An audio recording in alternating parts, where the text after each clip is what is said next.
काय करायची सुरुवात? लोकसभेची निवडणूक टप्प्याटप्प्याने पुढे सरकते. उद्या महाराष्ट्रातला दुसरा टप्पा होतोय. पूर्वी लहानपणी असं आपण सगळ्यांनीच ऐकलं असाल की भूताची भीती वाटल्यानंतर, रामाचा जप केल्यानंतर भूत पडायचे असं म्हणायचे. खरं खोटं मला कल्पना नाही. भाजपाची अवस्था विचित्र झाली. भाजपला पराभव समोर दिसायला लागल्यानंतर ते आता राम राम राम राम म्हणायला लागलेले आहेत. हा नेहमीचाच त्यांचा उद्योग आहे. सुरुवातीच्या काळामध्ये ठीक होतं, पण 10 वर्ष देशाची सत्ता. मला आजही आठवते की 2014 साली जेव्हा आम्ही युतीमध्ये होतो आणि युतीतला एक सहकारी पक्ष म्हणून तत्कालीन राष्ट्रपती महोदय प्रणव मुखर्जी यांच्याकडे आम्ही गेलो होतो. तो क्षण माझ्या डोळ्यासमोर आहे. स्वतः राष्ट्रपती सुद्धा नाही म्हटलं तरी आश्चर्यचकित होते. देशाला सुद्धा एक आनंद आणि आश्चर्य वाटलं होतं, कारण बऱ्याच वर्षांनंतर एका पक्षाची सत्ता आली होती. आम्ही एनडीए म्हणून एकत्र जरूर होतो, पण तेव्हाही भारतीय जनता पक्ष हा बहुमताचा आकडा त्यांनी स्पर्श केला होता. त्यानंतर त्यांनी नोटबंदी केली. मग 19 साली पुन्हा सत्तेवर आले. 300 त्यांनी स्पर्श केला. 370 कलम काढलं. आम्ही तेव्हाही सोबत होतो. आता मात्र त्यांच्या मनातली 5वी एक इच्छा ही देशासमोर आलेली आहे. त्यांना आता 5वी बहुमत पाहिजे की जेणेकरून ते देशाची घटनाच बदलून टाकतील, देशामधली लोकशाही मारून टाकतील. आणि ही त्यांची स्वप्न ही आता उघड झालेली आहेत. असो, मी त्या विषयामध्ये तूर्त तरी आता जाणार नाही, कारण प्रचाराच्या सभांमध्ये मी त्यावर बोलत असतो. काँग्रेसनी त्यांचा जाहीरनामा सादर केलेला आहे. इंडिया आघाडीचा जाहीरनामा झालेला आहे. आमच्या महाराष्ट्रातील सहकारी पक्ष राष्ट्रवादीनी केलेला आहे. मला वाटतं पवार साहेबांचे केलं की त्यांनी केलं, कारण आता असली कोण आहे नकली कोण आहे पूछो हमसे जरा असं झालेलं आहे. तर पवार साहेबांच्या राष्ट्रवादीने पण जाहीरनामा प्रसिद्ध केलेला आहे. मी सुरुवातीसच आपल्याला म्हटलं होतं की जर आवश्यक वाटला तर आणि तेवढ्या पुरतंच आम्ही शिवसेनेचा वचननामा प्रसिद्ध करू. याचं कारण असं की इंडिया आघाडी एक आघाडी म्हणून जे सरकार येणार आहे त्या सरकारमध्ये साहजिकच आहे शिवसेना हा घटक पक्ष असेलच. आणि इंडिया आघाडीचा जो काही जाहीरनामा आहे तो पूर्ण करून घेण्यासाठी आम्ही वचनबद्ध असूच. मात्र आज महाराष्ट्रासाठी ज्या काही गोष्टी आम्हाला प्राधान्याने वाटतात की या व्हायला पाहिजेत केंद्रात सरकार आल्यानंतर, त्या आम्ही शिवसेनेच्या वतीने वचननाम्याच्या माध्यमातून प्रकाशित करतो आहोत आणि त्या आपल्या माध्यमातून महाराष्ट्रातील जनतेच्या समोर ठेवत आहोत. दिवाकरजी रावते शिवसेना ज्येष्ठ नेते, त्यांना मी सांगतोय. नाही बसा बसा बसा. सॉरी हां, हे करा. हे 2-2 कॉपी सगळ्यांना द्या. एक माझ्या हातात द्या वाचायला. नाही, एक माझ्या हात एकच द्या, बाकी द्या. कागद जरा फारच सुळसुळीत केलेलं आहे. तर हां ठीक आहे. एक असा आणि एक ठेवा ना असा. हा बाजूला हा वचननामा.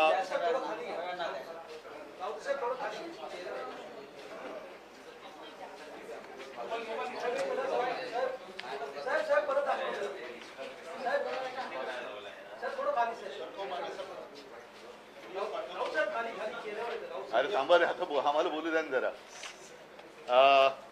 या वचननाम्याच्या सुरुवातीला शिवसेना, मी आता उद्धव बाळासाहेब ठाकरे असं वेगळं म्हणण्याचं कारण नाही, कारण दुसरी ती एसंशी अशी काहीतरी शिवसेना आहे, बरोबर ना.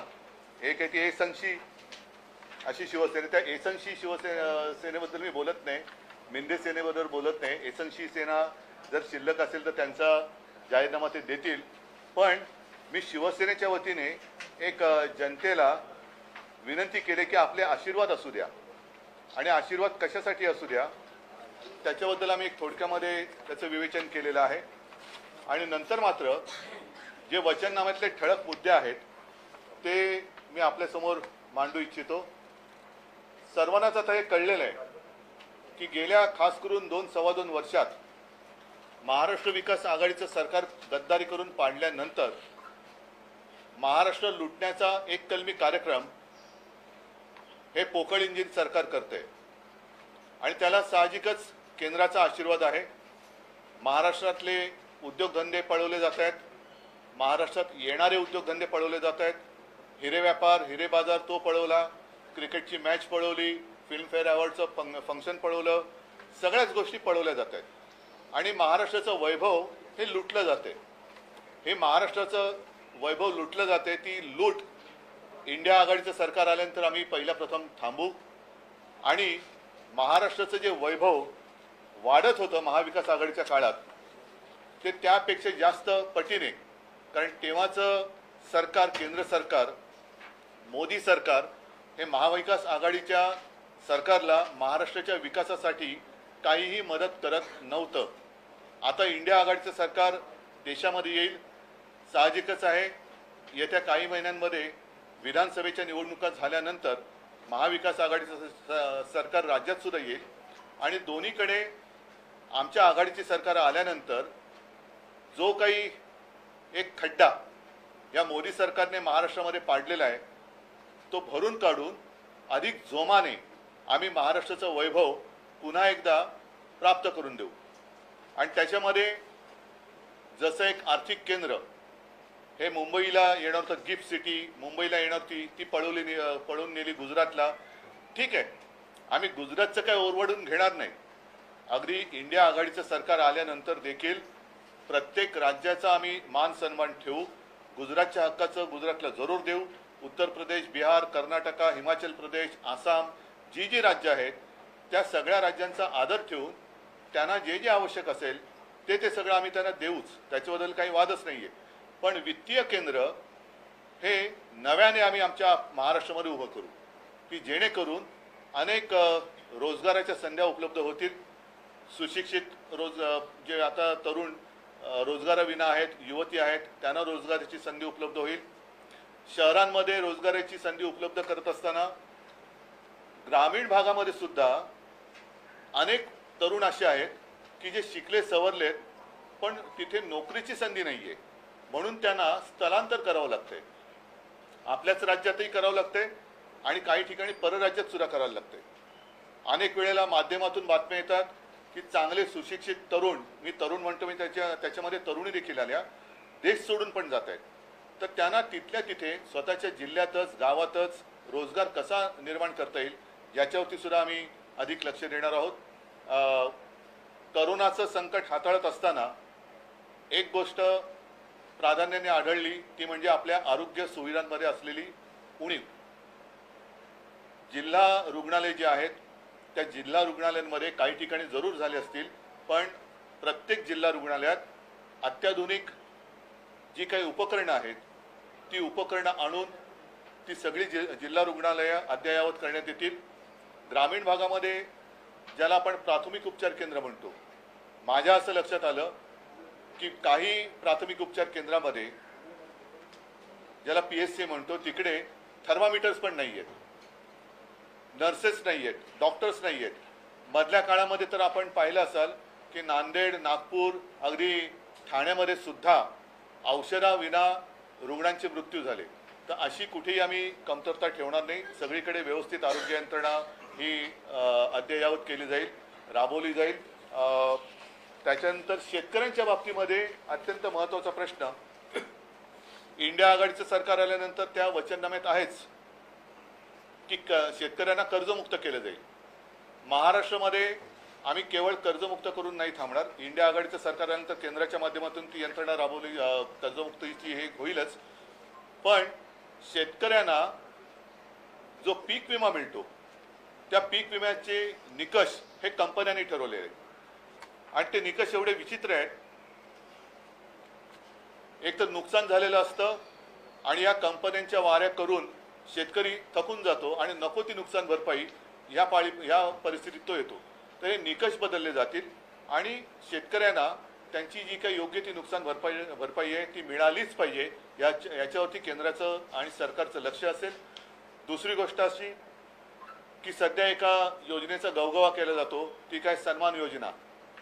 शेतकऱ्यांनीच मला ते एक सांगितलं होतं की अहो साहेब, आमच्या अगदी खतं आहेत, बी बियाणं आहेत, इतर जी काही उपकरणं आहेत, अवजारं आहेत, ट्रॅक्टर आहे, वीज पंप आहे, ह्या अनेक गोष्टींवरती GSTच्या माध्यमातून केंद्र सरकार आमच्याकडनं पैसा घेतं आणि आम्हाला फक्त 6,000 रुपये वर्षाला देतं. तर ही जी काही लूट आहे ती थांबवण्यासाठी आम्ही तर असा विचार करतो आणि त्याच्यासाठी आम्ही आग्रही राहूच की शेतकऱ्याला लागणारी सगळी जी काही अत्यावश्यक गोष्टी आहेत, मग त्याच्यात खतं आली, बी बियाणं आले आणि बाकी काही गोष्टी, हे GST मुक्त करू. म्हणजे त्याच्यावरती GST आम्ही लावणार नाही की जेणेकरून शेतकऱ्याचं उत्पन्न दुप्पट करण्याचं एक खोटं आश्वासन मोदी सरकारने दिलं होतं. उत्पन्न दुप्पट झालंच नाही, पण उत्पादन खर्च हा दुपटीपेक्षा जास्त झाला. पुन्हा हमी भाव मिळत नाही. तर हमी भाव आम्ही स्वामीनाथन आयोगाच्या शिफारशीप्रमाणे तर देऊच, पण GST रद्द करू त्या शेतकऱ्याच्या सगळ्या उपकरणांवरचा.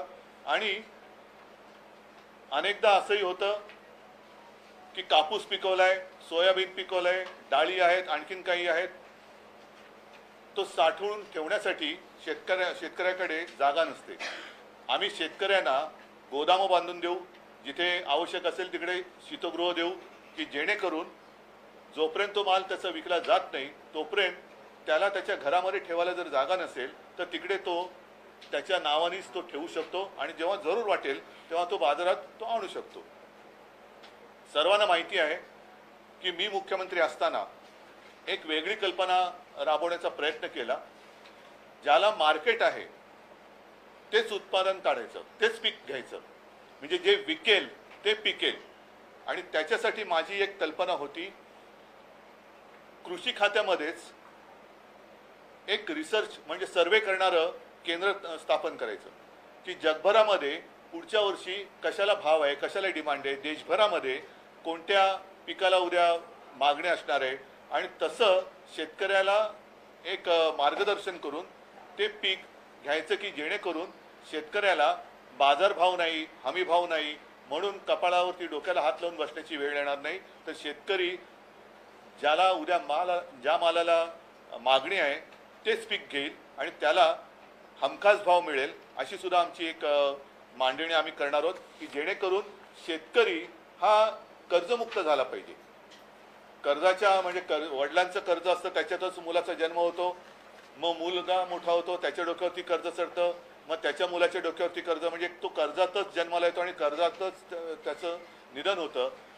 बऱ्याचदा दुर्दैवाने कर्ज फेडू शकत नाही म्हणून तो आत्महत्या करून आपलं जीवन हे संपवून टाकतो. म्हणून शेतकरी हा एक केंद्रबिंदू आम्ही ठेवतो आहोत. बेकारीची समस्या आहे त्याच्याबद्दल सुद्धा मी सांगितलं की उद्योग स्नेही असं वातावरण राज्यामध्ये जे सध्या नाही आहे, आमच्या काळात होतं. अनेक MOUs आम्ही केले होते, काही प्रमाणात गुंतवणूक प्रत्यक्षात आली पण होती. हे गद्दारांचं सरकार आल्यानंतर ही गुंतवणूक थांबली किंवा ती पळवली गेली. तर परत एकदा उद्योगस्नेही वातावरण निर्माण करू. जास्त परवानग्यांची कटकट ही उद्योजकाला लागता कामा नये आणि त्याच बरोबरीने आम्ही पर्यावरण स्नेही हे उद्योग आणू. पर्यावरण स्नेही म्हणजे अनेकदा आपण पाहिलं असाल की काही प्रकल्पावरनं मोठमोठी आंदोलनं होतात. जसं जैतापूर होतं, आता मध्ये नाणार झालं, आता बारसू आहे, मग वाढवण बंदर आहे. असे विनाशकारी प्रकल्प हे आम्ही राज्यात यायला देणार नाही, जेणेकरून पर्यावरणाचा किंवा लोकांच्या आरोग्यावरती दुष्परिणाम होईल असा कोणताही प्रकल्प आम्ही राज्यात येऊ देणार नाही. आणि सगळ्यात महत्त्वाचं म्हणजे की ह्या परवानग्यांमध्ये घटनेनुसार जी एक संघराज्य पद्धती आपल्या देशाने अवलंबली आहे. मी मागेही बोललो होतो की संघराज्य ह्याचा अर्थ की केंद्र आणि राज्य यांना एक समान अधिकार असतील आहेत घटनेमध्ये. फक्त देशाच्या बाहेरील गोष्टी आणि आणीबाणीजन्य परिस्थिती याच वेळेला केंद्र सरकार त्याच्यामध्ये हस्तक्षेप करू शकेल. आता सध्या जे एकाधिकारशाही चाललेली आहे, सगळं काही एका हातामध्ये, ही एकाधिकारशाही आम्ही मोडून काढू आणि स्थानिक स्वायत्त स्वराज्य संस्था आहेत, राज्य आहेत, महापालिका वगैरे सगळ्या त्याच्यात आल्या, त्यांच्यामध्ये सत्तेचं विकेंद्रीकरण करू. म्हणजे प्रत्येकाला त्यांचे जे काही अधिकार आहेत, कारण प्रत्येक ठिकाणी लोकप्रतिनिधी असतात, त्या लोकप्रतिनिधींना काही अधिकारच ठेवले नाही आणि सगळं काही मी आणि मीच असं होणार असेल तर ती हुकुमशाही असेल आणि ती हुकुमशाही मोडून काढण्यासाठी आम्ही या सत्तेचं विकेंद्रीकरण करू. त्याच्यानंतर आणखीन एक महत्त्वाचा प्रश्न तो म्हणजे सध्या कर दहशतवाद चाललेला आहे. वाटेल त्याच्यावरती धाडी तर पडतायत, राजकारण्यांवरती तर टाकतातच आहेत, पण व्यापाऱ्यांवरती पडतायत. त्याच्यामध्ये छोटे मोठे व्यापारी उद्योजक सगळेच हे बेजार झालेले आहेत. तर हा कर दहशतवाद जो आहे तो आम्ही थांबू. GST मध्ये ज्या काही त्रासदायक अटीतटी शर्ती आहेत त्या आर्थिक सल्लागारांशी सल्ला मसलत करून, म्हणजे मध्यंतरी मी वाचलं होतं की ही मूळ सूचना ज्या विजय केळकर यांनी दिली होती त्यांचाच एक लेख आला होता. विजय केळकर हे आपल्या महाराष्ट्रात मधलेच आहेत, त्यांच्याशी पण सल्ला मसलत करू. आणखीन काही आर्थिक सल्लागार आहेत त्यांच्याबरोबर सल्ला मसलत करू आणि यातल्या त्रासदायक ज्या काही अटीतटी असतील त्या आम्ही पूर्णपणे काढून टाकू. एक आयुष्य सुखाने आणि समाधानाने आनंदाने जगता यावं या दृष्टीने आमचं इंडिया आघाडीचं सरकार हे कामकाज करेल. मग त्याच्यामध्ये महिलांसाठी सुद्धा इंडिया आघाडीच्या वचननाम्यात सुद्धा जाहीरनाम्यात सुद्धा विषय आहेत. तसंच याही वचननाम्यामध्ये आहेत की सरकारी नोकऱ्यांमध्ये 50% जागा या महिलांसाठी ठेवू. त्याच्यानंतर महिला सुरक्षितता असेल, युवकांसाठी आहे. अभिजात मराठी, मी तर सरळ सरळ सांगेन की महाराष्ट्राबद्दल आणि मराठी भाषेबद्दल केंद्राच्या मनात आकस आहे, म्हणून इतके वर्ष मागणी करूनही 10 वर्ष मोदी सरकारने मराठी भाषेला अभिजात भाषेचा दर्जा दिलेला नाही आहे. तर तो आम्ही नक्कीच मिळवून देऊ हे सुद्धा या निमित्ताने सांगतोय. आणि उद्योगधंदा सामाजिक सुरक्षा पण आहे, आर्थिक रचनेचं बद्दल सुद्धा केलेले आहे. सगळ्यात महत्त्वाचं म्हणजे जेव्हा राज्यामध्ये युती सरकार होतं त्या युती सरकारच्या काळात 5 जीवनावश्यक वस्तूंचे भाव आम्ही स्थिर ठेवले होते. आम्ही केंद्रामध्ये इंडिया आघाडीचं सरकार आल्यानंतर नक्कीच याबद्दल गंभीरतेने विचार करून 5 जीवनावश्यक वस्तूंचे भाव पुढील 5 वर्ष स्थिर कसे राहतील याच्याबद्दल आग्रही असू. कारण हे जर का नीट ठरवलं तो होऊ शकतं हे राज्य सरकारने तेव्हा दाखवून दिले. जर राज्य करू शकत असेल तर केंद्र का नाही करू शकणार. तर अशा ह्या ज्या मूलभूत गोष्टी आहेत म्हणजे बेरोजगारी आहे, शेतकरी आहे, महिला आहे, उद्योग आहे, आरोग्य आहे, याच्यावरती आम्ही इंडिया आघाडी सरकारमध्ये आग्रही राहू आणि ह्या गोष्टी आम्ही करून घेऊ. आणि परत एकदा सांगतो, संविधानाचं रक्षण करणं ही आमच्या सरकारची प्राथमिकता असेल. त्याचप्रमाणे महाराष्ट्रामध्ये महाराष्ट्राचं लुटलं जाणारं वैभव ही लूट थांबवून मराठी अस्मिता तिचा एक नाही म्हटलं तरी मी दरारा हा शब्द किती कोणाला परवडेल कल्पना नाही, पण त्या मराठी भाषेचं महाराष्ट्राचं वैभव आणि महत्त्व हे देशासाठी काय आहे हे आम्ही दाखवून देऊ. महाविकास आघाडीच्या 3 प्रमुख पक्षांनी 3 वेगवेगळे वचननामे असे जाहीरनामे ते प्रसिद्ध केले. मग महाविकास आघाडीमध्ये एकत्र एकजूट नाही आहे का? जाहीरनामा एक प्रसिद्ध करता का नाही महाविकास आघाडी? प्रत्येक जण प्रत्येकाचा वेगळा पक्ष आहे. आम्ही आघाडी केली म्हणजे पक्ष एकमेकात विलीन नाही केलेले. ज्या वेळेला आम्ही शिवसेना आणि भारतीय जनता पक्षाची युती होती त्याही वेळेला भाजपचा एक जाहीरनामा किंवा थापानामा वेगळा होता आणि आमचा वचननामा हा वेगळा होता. बसा ना खुर्ची. जातीय जनगणना संदर्भातला जो उल्लेख आहे तो तुमच्यामध्ये नाही शरद पवार. मी तुम्हाला हेच सांगितलं की सगळ्यांमध्ये सगळे विषय हे प्रत्येकाने मग फक्त कव्हर बदलून छापलं असतं तर काय झालं असतं. आम्हाला ज्या काही गोष्टी अशा वाटल्या ज्या महाराष्ट्राच्या दृष्टीने महत्त्वाच्या आहेत याच्यामध्ये आरक्षणाच्या बाबतीत आम्ही म्हटलेलं आहे की 50% आरक्षण 50%च्या वरती जायचं असेल तर लोकसभेमध्ये ते मंजूर करावं लागतं. खरं म्हटलं तर आज बहुमत गेले 10 वर्ष मोदी सरकारकडे होतं आणि सगळ्यांनी त्यांना पाठिंबा दिला असता, पण दिल्ली सरकारचे अधिकार काढून घेण्यासाठी मोदी सरकारने कोर्टाच्या निर्णयाच्या विरोधात जाऊन ते मंजूर करून घेतलं. तसं आरक्षणाच्या बाबतीत त्यांनी जर का हा प्रस्ताव आणला असता तर आम्ही आमचा पाठिंबा दिला असता. त्याच्यामुळे मला असं वाटतं की काँग्रेसचा एक जाहीरनामा आहे, इंडिया आघाडी म्हणून आहे, प्रत्येक प्रादेशिक पक्षाचा एक जाहीरनामा आहे, तसाच आमचा सुद्धा आहे. आणि इतर गोष्टींना आता जसं ते धार्मिक मुद्द्यावरून आम्हाला शिकवत आहेत, आम्ही जय भवानी हा शब्द मी म्हटलं मी काढणार नाही, पण भाजप मात्र आता पराभवाच्या भीतीने राम राम राम राम करायला लागलेला आहे. मला असं वाटतं त्यांचं आम्ही जातो आमच्या गावा आमचा राम राम घ्यावा ही परिस्थिती आलेली आहे, म्हणून त्यांना ते करू द्या. सर, काँग्रेसचा आणि जो राष्ट्रवादी शरद पवार गटाचा जो जाहीरनामा आहे त्याच्यामध्ये त्यांनी युवकांना किती रोजगार देणार तसा आकडा दिला की 30 लाख युवकांना 10 लाख युवकांना. तुमच्या जाहीरनाम्यामध्ये आकडा नाही. मी आकडा आहे, पण मी तुम्हाला काय म्हटलं की पहिल्यांदाच म्हटलं होतं मग हे 2 पानाचं का मी काढला. देशाची निवडणूक आहे आणि त्याच्यामध्ये आकडा काय आहे सांगा ना.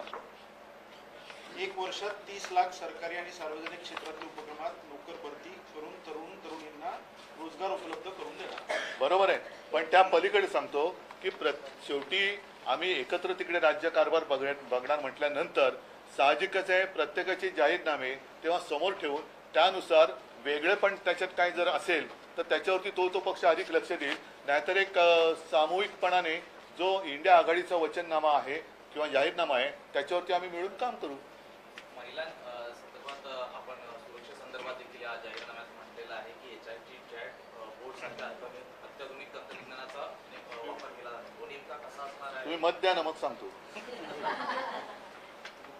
सर, याच्यामध्ये हे म्हटलं की मराठी भाषेला अभिजात दर्जा देण्याचा प्रयत्न जो आहे तो देखील केला जाईल. हा मुद्दा जो आहे तो गेल्या अनेक वर्षापासून आहे आणि आम्हाला असं वाटलं होतं की जेव्हा आम्ही 2014 आणि 2019ला यांना पाठिंबा देऊन आमची जी आता फसगत झाल्याचं लक्षात आलंय, आम्हाला असं वाटलं होतं की आम्ही पाठिंबा दिल्यानंतर मोदी सरकार ते करेल, पण मोदी सरकारच्या मनात महाराष्ट्राबद्दल आणि मराठी भाषेबद्दल आणि भवानी मातेबद्दल सुद्धा आकस आहे हे आता दिसतंय.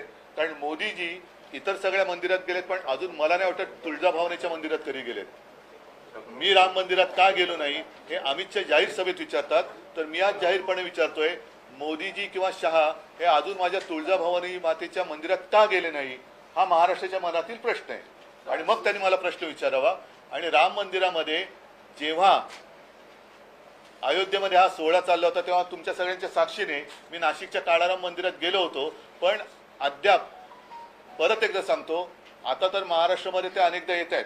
मी काळाराम मंदिरात जाणार म्हटल्यानंतर घाईघाईने झाडू घेऊन मंदिरात पोहोचले होते, पण तसं तुळजाभवानीच्या मंदिरात मोदीजी किंवा शहाजी अद्याप आलेले नाहीत. आंदोलन वगैरे केले पण पर्यावरणाविषयीच्या जाहीरनाम्यामध्ये काही उल्लेख नाही. मी आता बोललो ना तुम्हाला जे घातक प्रकल्प आहेत त्याच्याबद्दल आम्ही म्हटलेलंच आहे, दिले ना तो. जे विनाशकारी प्रकल्प आहेत पर्यावरणाचा मुद्दा इंडिया आघाडीच्या सरकारमध्ये पण आलेला आहे जाहीरनाम्यात आणि काँग्रेसच्या पण आलेला आहे. पण पर्यावरणाला घातक ठरणारे व विनाशकारी प्रकल्प म्हणून जनतेच्या मनात भीती निर्माण करणारे प्रकल्प नाकारण्याचा अधिकार राज्य सरकारला मिळवून देऊ. आणि आम्ही परत एकदा जाहीर सांगतो की बारसू रिफायनरी असेल किंवा वाढवण बंदर आहे, विनाशकारी प्रकल्प उदाहरणार्थ जैतापूर बारसू वाढवण यासारखे पर्यावरण आणि जनजीवनास घातक ठरणारे प्रकल्प आम्ही महाराष्ट्रात येऊ देणार नाही. सर, यापूर्वी आपण अनेकदा सैनिकांबद्दल उल्लेख केलेला आहे, सैनिकांच्या बद्दल उल्लेख केलेला आहे. आपली शिवसेनेची अग्निवीर या योजनेबद्दलची नेमकी त्याच्यात काँग्रेस आणि इंडिया आघाडीच्या जाहीरनाम्यात दिलेलं आहे. त्याच्यामुळे मी ज्या त्याने दिल्या त्या गोष्टी सगळ्या रिपीट नाही केल्या ज्या मला असं वाटलं की महाराष्ट्राच्या दृष्टीने महत्त्वाच्या आहेत त्या, म्हणून तर हा एवढा पातळ आम्ही जाहीरनामा ठेवलेला आहे. उगाच आगडबंब घेऊन उशाची घेऊन झोपण्यासाठी तो केलेला नाहीये. केंद्र सरकारच्या नव्या संदर्भामध्ये निर्माण होणार केंद्र सरकारच्या ज्या नवीन नोकऱ्या निर्माण होणार त्यामध्ये 50% महिलांसाठी राखीव नोकऱ्या त्याचा एक वेगळा परिणाम होऊ शकतो. 50% वाईट का मग चांगले की वाईट नोकर भरतीवरती परिणाम हो, पण चांगले की वाईट आहे महिलांसाठी चांगलं. हो, पण महिला हा घराचा आधारच असते, महिला घराचा आधारच असते. त्याच्यामुळे महिलांना नोकऱ्या दिल्या तर वाईट काय. उद्धवजी, पेट्रोलच्या दरासंदर्भात सांगितलेलं आहे, मात्र पेट्रोलचे दर जेव्हा केंद्र सरकारने कमी केले त्यानंतर राज्यांना कमी करण्यासाठी सांगितलं होतं, मात्र महाराष्ट्राने केलं नाही अशी एक टीका वारंवार होताना पाहायला मिळते. आता त्यावेळेला जी परिस्थिती होती केंद्राने कमी केले, पण केंद्राने किती कमी केले होते त्या बदल्यामध्ये केंद्र किती केंद्रामध्ये बाकीच्या वेळेला त्यांनी जे काही कमावलेले होते तसे काय राज्यांनी कमावलेले नव्हते. कुठल्या बाबतीत कुठले म्हणजे इतर ज्या कराच्या बाबतीतून पेट्रोलच्या माध्यमातून जेव्हा आंतरराष्ट्रीय मार्केटमध्ये पेट्रोलचे दर कमी होते त्याही वेळेला केंद्र सरकारने चढ्या भावानेच पेट्रोल राज्यांना दिलं होतं. आज काँग्रेसचे नेते सांगलीमध्ये प्रचारासाठी गेले होते. नाना पटोले असं म्हणते ज्यांनी सांगलीला दृष्ट लावली त्यांची मी दृष्ट उतरवणार, अशा प्रकारे नाना पटोलेंनी म्हटलं. म्हणजे त्यांनी हा अप्रत्यक्ष त्यांनी बंडखोरी केलेला नाही इशारा आहे. चला हा संजयजी शेतकऱ्यांचा जीएसटी रद्द करू हा एक महत्वाचा मुद्दा आहे. हो मी तो सांगितलं शेतकऱ्यांचा इतनी सारी बात हिंदी में करता. हाँ बैठे ना अब जरा अभी थोड़ी हिंदी में बात करनी है. ऐका शेतकऱ्यांसाठी जे मी पुन्हा एकदा त्याचा पुनरुच्चार करतो की शेतकऱ्यांना जीएसटीच्या माध्यमातून जी पिळवणूक होते आणि उपकार केल्यासारखं त्यांना 6,000 रुपये दिले जातात तर ही शेतकऱ्यांची जीएसटीच्या माध्यमातून होणारी पिळवणूक आम्ही थांबवू. तर सांगलीच्या जागेवरून विश्वजित कदम यांनी सांगितलं की मला सांगलीचा विषय जाहीरनाम्यात नाहीये. सांगलीची जागा आमचे महाविकास आघाडीचे चंद्रहार पाटील प्रचंड बहुमताने जिंकणारच. सर, ठीक है. हिंदी में जानना चाहेंगे, आज आपने अपना वचन पत्र जारी किया है. महाविकास आघाड़ी के स्टेट विधायक दल है, अलग अलग अपने मैनिफेस्टो जारी कर रहे हैं. आज आपने अपने मैनिफेस्टो को वचन पत्र का नाम दिया है, क्या कहना चाहेंगे सर? मैं किस पर बात करूं? अलग अलग विचार वचन पत्र पे करूं. नहीं, अलग अलग आपने अपने मैनिफेस्टो में जो बातें कही जब हमारा गठबंधन भाजपा के साथ था तब भी हमारा वचन पत्र अलग ही हुआ करता था और भाजपा का जो तला काय मराठी थापानामा जो है, हाँ और क्या कह सकता हूँ क्योंकि सब जुमला पत्र, हाँ जुमला पत्र अच्छा नाम है. भाजपा का जुमला पत्र अलग होता था और हमारा वचन पत्र अलग होता था. तो इसी प्रकार से अब कांग्रेस का भी वचन पत्र मैं कहता हूँ, इंडिया का वचन पत्र खास कर शिवसेना का, हम अपने अपने नजरिया से सरकार कैसी चलनी चाहिए. और इसलिए मैं कहता हूँ कि अब वो दिन गए जब हमें लगता था कि देश को एक ही नेता होना चाहिए, लेकिन एक नेता का मतलब तानाशाह नहीं. अब जो दिखाई दे रहा है अपना देश तानाशाही की ओर कोई ले जा रहा है और तानाशाही को अभी खत्म करने का अवसर मिला है, हमें मौका है. तो अभी तानाशाही को खत्म करो और जिसे मिलीजुली या सम्मिश्र सरकार कहते हैं जो अटल जी ने चलाई हुई थी, मनमोहन सिंह जी ने चलाई थी, नरसिंह राव जी ने चलाई थी और तीनों सरकार ने अच्छी तरीके से काम किया था. तो अब अपने देश में जितने सारे राज्य हैं उनका सम्मान करते हुए केंद्र की सरकार चलनी चाहिए. ऐसे नहीं होना चाहिए कि सारे अधिकार मेरे ही हाथ होने चाहिए और सारे राज्य रोज सुबह एक कटोरा लेकर मेरे दरवाजे के सामने भीख मांगने के लिए खड़े हो. ऐसे हम नहीं होने देंगे. जितनी सत्ता है उसका विकेंद्रीकरण हम करेंगे. सर, ये भी है कि नौकरी को लेकर हर पार्टी अपने अपने तरीके से आंकड़े जारी कर रही है. आपके वचन पत्र में किस तरीके की नौकरी दिया जाएगा, क्या महिलाओं को प्राधान्य दिया जाएगा, क्या रहेगा, उसके बारे में पहले एक बात मैं कहना चाहता हूँ, कृपा कर खास कर गुजराती भाई बहने हैं वो अपना ऐसे मेरे बारे में ऐसी कोई गलतफहमी ना करे कि मैं गुजरात के खिलाफ हूँ, नहीं. लेकिन महाराष्ट्र को लूट कर जो गुजरात लेके जा रहे हैं उसको हम रोकेंगे, जरूर रोकेंगे. इसका मतलब ये नहीं है कि इंडिया सरकार आने के बाद हम गुजरात को कुछ अलग करेंगे, नहीं. गुजरात भी हमारा है और उसका जहाँ जिस पर अधिकार है तो वो तो हम देंगे. जैसे अन्य सारे राज्य है, उत्तर प्रदेश है, मध्य प्रदेश है, छत्तीसगढ़ है, आसाम है, हिमाचल, उत्तराखंड, सबका सबको हम अपना अपना अधिकार दे देंगे. अधिकार में जितनी सारी बातें आती है वो दे देंगे. लेकिन महाराष्ट्र का छीनकर जो अब लेके जा रहे हैं उसको तो हम रोकेंगे. और महाराष्ट्र की जितनी सारी बातें जैसे आने वाले उद्योग और जहाँ जो उद्योग यहाँ थे, डायमंड मार्केट था, गिफ्ट सिटी या वित्तीय केंद्र था, वो सारा यहाँ से वो चुरा कर लेके गए. जैसे शिवसेना चुराने की कोशिश की वैसे ये उद्योग चुरा रहे हैं. तो वो हम नहीं होने देंगे और फिर से हम यहाँ अलग एक इकोनॉमिकल सेंटर जहाँ रोजी रोटी मिलेगी लोगों को, वैसा हम यहाँ शुरू करेंगे. जीएसटी को लेकर भी आपने विरोध जताया, अपने वचन पत्र में भी कहा और मराठी में भी आप जीएसटी के खिलाफ काफी आक्रामक हुए हैं. विरोध करने की वजह क्या है? विरोध मैं जीएसटी को नहीं कर रहा हूँ, लेकिन जो टैक्स टेररिज्म है टैक्स टेररिज्म वो बढ़ गया है। किसी के भी ऊपर रेट डाले जा रहे हैं। अपने जो उद्योगपति है वो काफी परेशान है और काफी सारा उद्योग वो यहाँ से बाहर शिफ्ट करने की अब सोच रहे। कुछ लोगों ने तो शिफ्ट किया। छोटे बड़े जो व्यापारी है उनके ऊपर भी जरा भी कुछ कमी आ गई तो सीधा उठाकर उनको जेल में डाला जाता है। तो जीएसटी में हम रिफॉर्म करेंगे, जीएसटी में रिफॉर्म करेंगे और सारा पैसा जो डायरेक्ट केंद्र के हाथ में जा रहा है वो गलत बात है। अपने अपने राज्यों का हिस्सा मिलना ही चाहिए। जैसे मैंने कहा कि आज शायद मुंबई देश की आर्थिक राजधानी है या नहीं है पता नहीं चल रहा है। एक जमाना तो था कि पूरे देश में जितना टैक्स केंद्र सरकार कलेक्ट करती थी अलग अलग कर के माध्यम से, उसमें अकेली मुंबई 35 से भी ज्यादा % टैक्स दिया करती थी। बाकी जो महाराष्ट्र है वो 6-7% देता था, मतलब 40% से ज्यादा टैक्स अकेले मुंबई और महाराष्ट्र देती थी। लेकिन उसके सामने महाराष्ट्र को जो मिलता है, मतलब 1 रुपया महाराष्ट्र ने दिया तो शायद 8 पैसा वापस मिलता है। तो ये तो हम नहीं होने देंगे। महाराष्ट्र को अधिक हिस्सा मिलना चाहिए। महाराष्ट्र में भी लोग हैं, लोग रहते हैं और जहाँ से ज्यादा टैक्स आपको मिलता है उसको आप मजबूत करो। सर एक युवकों तरफ को रोजगार देताना स्थानिक सर एक तरफ भवानी शब्द को जो है वो एक तरफ भवानी शब्द को आक्षेप लिया है, लेकिन आपने अपनी महिलाओं की योजना को महालक्ष्मी नाम दिया है। तो फिर एक बार तो मैं क्या गलत कर रहा हूँ? मैंने क्या गलत किया है? एक बात मैं इसमें बताना चाहूंगा, क्योंकि हिंदी में बात करते हुए मुद्दा छूटना नहीं चाहिए। खास कर किसानों की स्थिति बहुत ही गंभीर है और किसान अलग अलग तरीके से, मतलब उनको जो फर्टिलाइजर लगता है या बाकी ट्रैक्टर है, ट्रैक्टर के ऊपर जो वो लोन लेते हैं उसका इंटरेस्ट रेट ज़्यादा है और बाकी और सारी ऐसी बातें, जीएसटी लगता है, पंप लेना है, कुछ भी लेना है, सिंपल चीज आहे, ज्याला शेततळ म्हणतो त्याच्यावरती जे कवर टाकावं लगता प्लास्टिक, उसके ऊपर जीएसटी है। ऐसे बहुत सारी चीजों पर जीएसटी लिया जाता है और उसके सामने किसान को सिर्फ 6,000 रुपये दिए जाते। तो ये तो अन्याय है। तो हम किसानों को जो जरूरी चीजें हैं कि खेती के लिए, उसके ऊपर लगा हुआ जीएसटी निकालेंगे।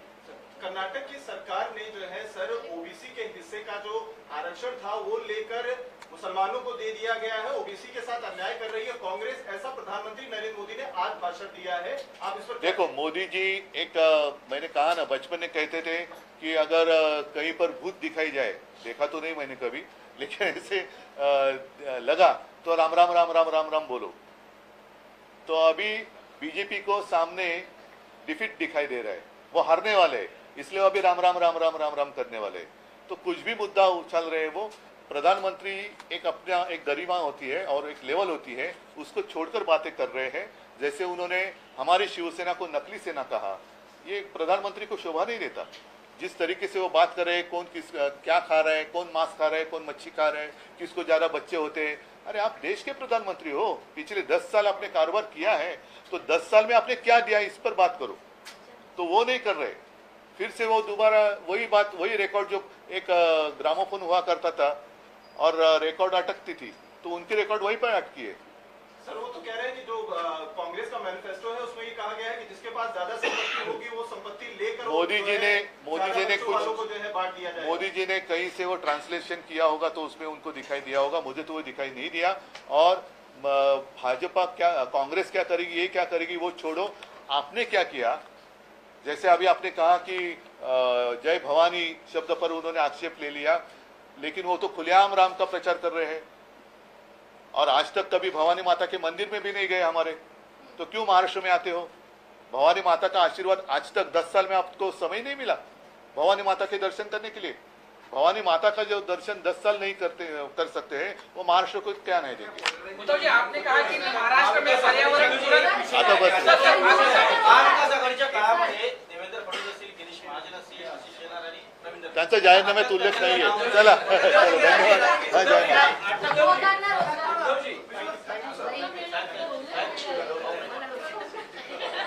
रोजगार पोलराइजेशन जोर से बोलना चाहिए था ना, पोलराइजेशन ना